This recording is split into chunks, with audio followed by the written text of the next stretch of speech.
Notre feuilleton à présent consacré à l'aviation, un secteur qui suscite bien des vocations.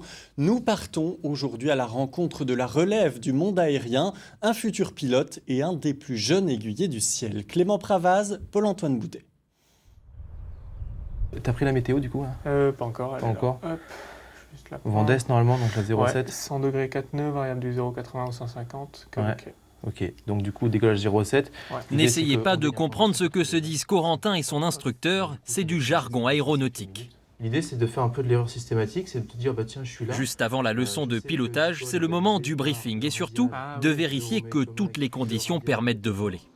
Il y a tout un tas de NOTAM qui vont nous dire les distances de piste, si elles ont été modifiées, ici c'est le cas, donc nous ça rentre dans notre vol. Est-ce que ça du coup tu peux me Objectif du jour, apprendre à piloter à l'aveugle.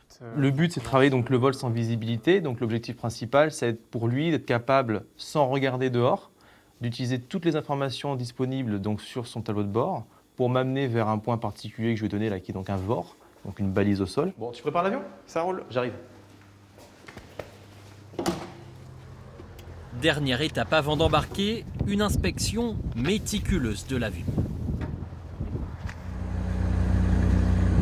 Juste avant le décollage, Corentin enfile des lunettes qui l'empêchent de voir l'extérieur pour piloter uniquement grâce à ses instruments. La pression, la température d'huile dans le verre. J'affiche 39 pouces de PA, 75 rotations. Faire décoller l'appareil devient délicat.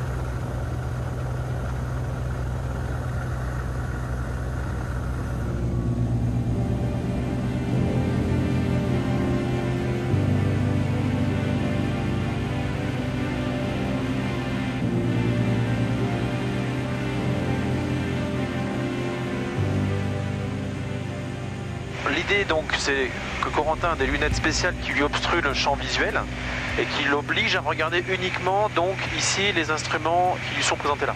Alors le décollage avec des lunettes où on ne voit pas de vent, effectivement, il faut une belle confiance dans le monsieur qu'on a à droite. Et puis ensuite, faut se fier aux instruments et en théorie il raconte la vérité, il n'y a que qu'on peut croire. Corentin a plus de 180 heures de vol à son actif. Un pilote déjà expérimenté, mais qui en est seulement à la moitié de sa formation pour devenir pilote professionnel.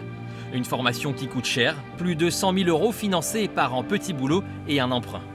Moi, je sais le prix que ça coûte de voler. Je ne suis pas issu d'une famille où on est l'aéronautique. Je suis le seul pilote de la famille, donc je sais les sacrifices que je fais pour pouvoir en arriver là.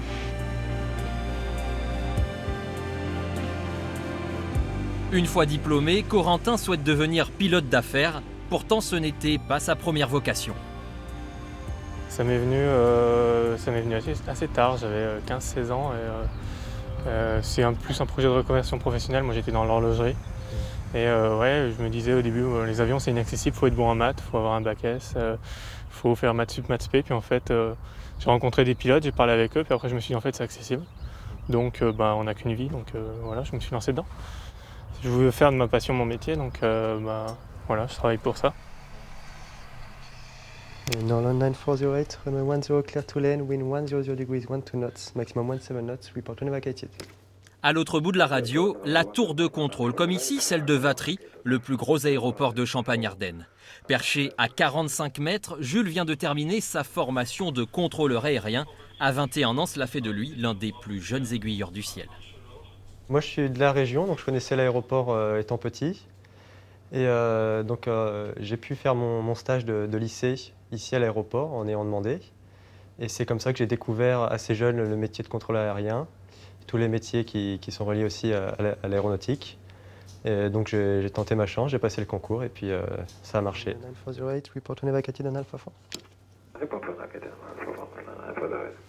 Sous l'œil de son instructeur, il gère seul les avions, comme ce Boeing 777 en provenance de Moscou. Ici, on a le radar qui nous permet de visualiser les avions et même dans certains cas de pouvoir les identifier. Donc ici, par exemple, on a son immatriculation. Là, on a la zone de Vatry, donc celle qu'on gère. On a les différentes zones à ne pas survoler. D'habitude, gérer le trafic est une mécanique bien huilée, mais subitement lors de notre tournage, j'ai des ratés moteurs, un colibri, une personne à bord, j'ai des ratés moteurs au niveau du terrain ULM de Coulommiers et je pense que je vais être posé dans un champ. Un avion léger annonce être en détresse, son moteur ne fonctionne plus et il ne s'agit pas d'un exercice. J'ai entendu un Médé, là, un Juliette X-Ray. Donc il a passé un message sur 121.5. Médé, Médé, Médé, Juliette X-Ray, un colibri, une personne à bord. Il a des ratés moteurs. Tu mets 12h12, 121.5, Médé, Médé. Tu mets Juliette X-Ray, une personne à bord, un colibri, raté moteur, intention de se poser dans un champ. Il faut savoir garder son calme pour justement ne pas faire paniquer les pilotes de leur côté aussi. Puisque si eux-mêmes sentent que le contrôle n'est pas sûr de lui, ça met du stress des deux côtés.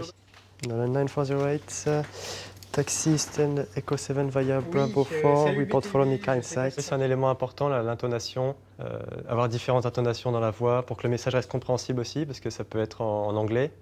Donc de son côté, le pilote qui n'est pas forcément anglais et qui parle anglais ne va pas forcément non plus tout comprendre ou bien s'exprimer. Donc on peut vite mal se comprendre si chacun de notre côté, on ne fait pas attention à sa voix. Jules, comme Corentin, font partie de tous ces jeunes qui, chaque année, réalisent ce qui n'était au début qu'un rêve de gosse.